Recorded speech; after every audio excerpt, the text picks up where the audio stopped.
I'm JaNeya, I'm 17, and my top two choices for college are USC and UC Davis, and I was the CEO of Dizzy Inc. I've lived in Oakland all my life, and I've only lived with my mom and my older sister.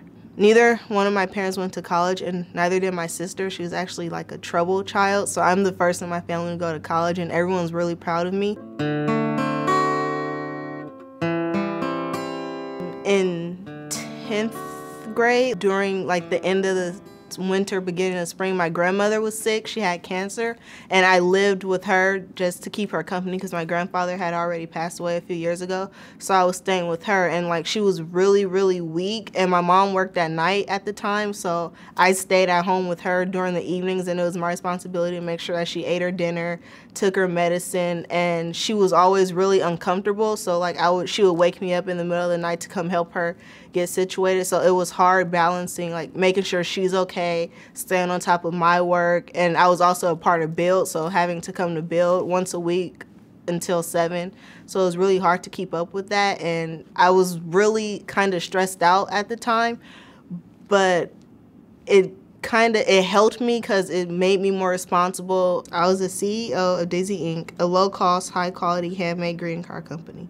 Being the CEO taught me how to prioritize and stay organized because I was in charge of all the important documents and making sure we had everything completed on time. I want to go to college, but I never knew where until I started Build, and we went on the different college tours. So majority of the colleges on my list came from schools that I've seen over the college tours I went on with Build, so they inspire me. I have been involved with Build for all 4 years of high school, and I have learned so much about myself while participating. I think the hardest part for me is like being a minority, especially coming from the area that I come from. So while reading my personal statements, I feel like the admissions officers are kind of second guess me because of where I come from, and maybe they may know that it's not a very popular area for kids to want to go to college. So I feel that they'll think like, oh, is she really ready? Can she really handle our type of school coming from where she come from?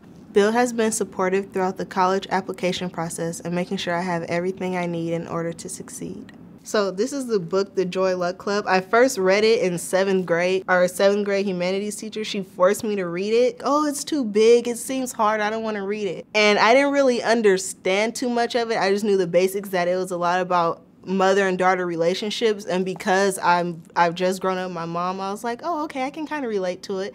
So I read it again in 11th grade, and we read it as a class, so we had to do a lot of work with it, like writing papers about it and character analysis.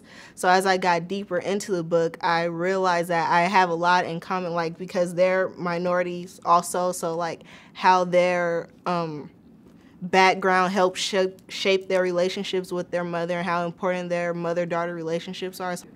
She's very important. Like, I love my mom. Like, without her, she's like really my main encouragement. Even my older sister tells me how she's proud of me and how I'm like her role model in a way, because I've always done well in school and how I'm really excited about going to college. So everyone's really supportive. It's like they're more excited than I am, because like while I'm all nervous about it, they're all, oh, you're going to college, I'm so happy, I can't wait.